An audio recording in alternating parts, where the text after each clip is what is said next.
अस्सलाम वालेकुम नाजरीन, मैं हूं आपका होस्ट इजहार अली अब्बासी और आप मेरा स्पोर्ट्स यूट्यूब चैनल देख रहे हैं इजहार राय। नाजरीन, हम आपके मशकूर हैं, आप हमारा चैनल पसंद कर रहे हैं और अपनी राय के ज़रिए इजहार कर रहे हैं। चलते हैं आज के ख़बरों और तज्ज़ियों की तरफ। आज आईसीसी क्रिकेट वर्ल्ड कप, आज अफ़गानिस्तान का सफ़र इख्तिताम को पहुँचा और आज जनूबी अफ्रीका के खिलाफ 5 विकेटों से शिकस्त हुई, लेकिन इस वर्ल्ड कप में अफ़गानिस्तान ने अच्छी कारकर्दगी का मुजाहरा किया और पॉइंट्स टेबल पर वो छठी पोजीशन पर है। इस वर्ल्ड कप में 4 मैचेस जीते और 8 पॉइंट हासिल किए। 2015 के वर्ल्ड कप में वो सिर्फ एक मैच जीत सकी। 2019 के वर्ल्ड कप में वो कोई मैच ना जीत सकी और आज रवां वर्ल्ड कप यानी 2023 में उन्होंने 4 मैच जीते। इंग्लैंड के खिलाफ 69 रन से कामयाबी हासिल की।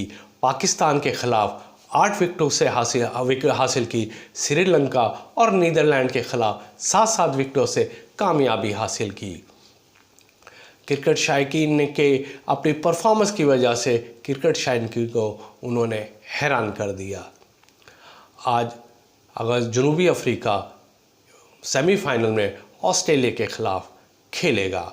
दूसरी तरफ 11 नवंबर 2023 पाकिस्तान अपना आखिरी मैच इंग्लैंड के खिलाफ खेलेगा और नाकामी के मलबे से बचने के लिए अब एक ही उम्मीद बची है कि पाकिस्तान एक भारी मार्जिन के साथ इंग्लैंड को हरा दे। लेकिन बज़ाहिर ये मुश्किल नज़र आ रहा है, लेकिन मुमकिनात में से कुछ भी हो सकता है। क्रिकेट बाय चांस है। पाकिस्तान की भरपूर कोशिश है और बाबर आजम ने भी इस अज़म का इजहार आज प्रेस कॉन्फ्रेंस में कर दिया कि अगर फ़ख्र का बल्ला चल पड़ा तो हम भी सेमीफाइनल में चल पड़ेंगे। ये एक हौसला अफजा बयान है जिसपे हम जैसे शायकीन खुश होंगे कि पाकिस्तान आखिरी मैच में बेहतर से बेहतर कारकर्दगी परफॉर्मेंस दिखाने की कोशिश करेगा और उम्मीद करते हैं कि पाकिस्तान ये मैच भारी मार्जिन के साथ जीते। लेकिन मार्जिन इतना बड़ा है कि बज़ाहिर ये मुश्किल नज़र आ रहा है। लेकिन इंग्लैंड के लिए भी एक चीज़ है कि इंग्लैंड का ये आखिरी मार्का है और वो उसकी ये मैच आखिरी दमक की मानिंद है कि अगर वो शम्मा जल पड़ी तो वो आईसीसी चैम्पियंस ट्रॉफ़ी में दाखिल हो जाएगा। लेकिन हार की सूरत में उसे 2025 के चैम्पियंस ट्रॉफ़ी के इवेंट से महरूमी का सामना करना पड़ेगा। आईसीसी चैम्पियंस ट्रॉफ़ी 2025 पाकिस्तान में होना है और उसमें टॉप 8 टीमें हिस्सा लेंगी। 7 टीमें तो वो हैं जो पॉइंट्स टेबल पर आएंगी। 8वीं टीम मेज़बान मुल्क होती है।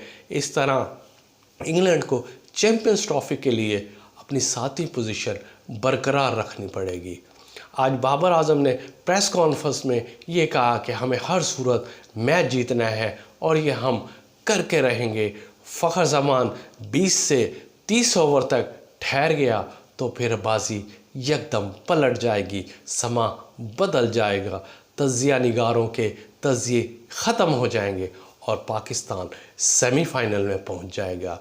लेकिन यहाँ दुख की बात यह है कि हम जैसे पाकिस्तानी मीडिया जिसने 12वें खिलाड़ी का किरदार अदा नहीं किया।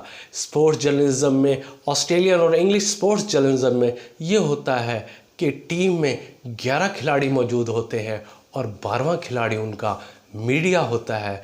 लेकिन क्या हम पाकिस्तानी मीडिया ने 12वें खिलाड़ी का किरदार अदा किया? नहीं किया। जिनमें हम इस इवेंट में दूसरी टीमें अपनी टीमों को जितवाने के लिए मुखालिफ टीमों पर तोपों का रुख मुखालिफ टीम की तरफ कर देती है और अपनी टीम की बुरी से बुरी परफॉर्मेंस को वो अच्छा शो कराती हैं ताकि उनके हौसले बुलंद रहें और मुखालिफ टीमों की इवन के उनका मीडिया किरदार कशी करने से भी गुरेज नहीं करता। लेकिन क्या पाकिस्तानी मीडिया ने पाकिस्तानी टीम के लिए 12वां खिलाड़ी का किरदार अदा किया? ये मैंने और आपने सोचना है। एक तरफ आपको भारतीय मीडिया भी नज़र आता है जिन्होंने पाकिस्तानी क्रिकेट टीम के ख़िलाफ़ एक मुहिम, एक हर्जा असराई शुरू की हुई है। एक दूसरी तरफ हमारा पाकिस्तानी मीडिया है कि जो 12वां खिलाड़ी का किरदार भी अदा नहीं किया, बल्कि चीफ सेलेक्टर पर पहली ज़रबकारी लगा दी और चीफ सेलेक्टर को मजबूरन एक इल्ज़ाम, चाहे वो सही है गलत है, एक अहम मौके पर इल्ज़ाम लगाकर उसे इस्तीफ़ा देने पर मजबूर कर दिया। क्या हम 12वें खिलाड़ी का किरदार अदा किया? ये हमें सोचना पड़ेगा कि पाकिस्तान मीडिया ने अपने क्रिकेट टीम को सपोर्ट करने के लिए क्या 12वें खिलाड़ी का किरदार अदा किया? क्या दीगर स्पोर्ट्स जर्नलिज़म, दीगर ममालिक के स्पोर्ट्स जर्नलिस्ट अपनी टीमों के लिए 12वें खिलाड़ी का किरदार कर रहे हैं? क्या हमने भी वो किया? ये मैंने और आपने सोचना है। ये फ़ैसला पाकिस्तानी अवाम ने करना है। क्या हमारे स्पोर्ट्स जर्नलिज़म में क्या हमने अपनी टीम के लिए 12वां खिलाड़ी का किरदार अदा किया या नहीं किया? ये फ़ैसला नाज़रीन मैं आपके लिए छोड़ देता हूँ। इस चीज़ पे आप कमेंट्स लाजमी दिएगा। आज श्रीलंकन क्रिकेट बोर्ड के लिए आईसीसी ने एक बड़ा इक़दाम किया कि उनकी आईसीसी की रुकनियत मुअत्तल कर दी और उसकी वजह ये करार पाई कि श्रीलंकन हुकूमत श्रीलंकन बोर्ड के काम में मदाखलत कर रहा है और आईसीसी कानून के तहत कोई भी हुकूमत बोर्ड के उस मामलात में मदाखलत नहीं करती। कोई भी क्रिकेट बोर्ड ख़ुद मुख्तार होता है, वो हुकूमत से आज़ाद होता है, उसके फ़ैसले आज़ाद होते हैं और हुकूमती मदाखलत आईसीसी के कवानीन में मुदाखलत होती है। इस वजह से आईसीसी ने श्रीलंकन क्रिकेट बोर्ड की रुकनियत मुअत्तल कर दी थी। चंद रोज़ कबल श्रीलंका के वज़ीर खेल ने श्रीलंकन क्रिकेट बोर्ड को तमाम अहदेदारों को बरतरफ कर दिया था, लेकिन अदालत ने वो स्टे कर दिया और क्रिकेट बोर्ड को काम से जारी रखने का हुक्म दिया। लेकिन आईसीसी को मुदाखलत करनी पड़ी कि वो हुकूमत इस बात की कानून इजाज़त नहीं देता कि हुकूमत बोर्ड्स के मामलात में मुदाखलत करे और पाकिस्तान सुपर लीग के 9वें एडिशन के लिए पाकिस्तानी खिलाड़ियों की कैटेगरीज़ का ऐलान कर दिया गया है और अम्माद वसीम की प्लैटिनम कैटेगरी बरकरार है। ये थी आज की खबरें। अपना ख्याल रखिएगा। अल्लाह हाफिज़।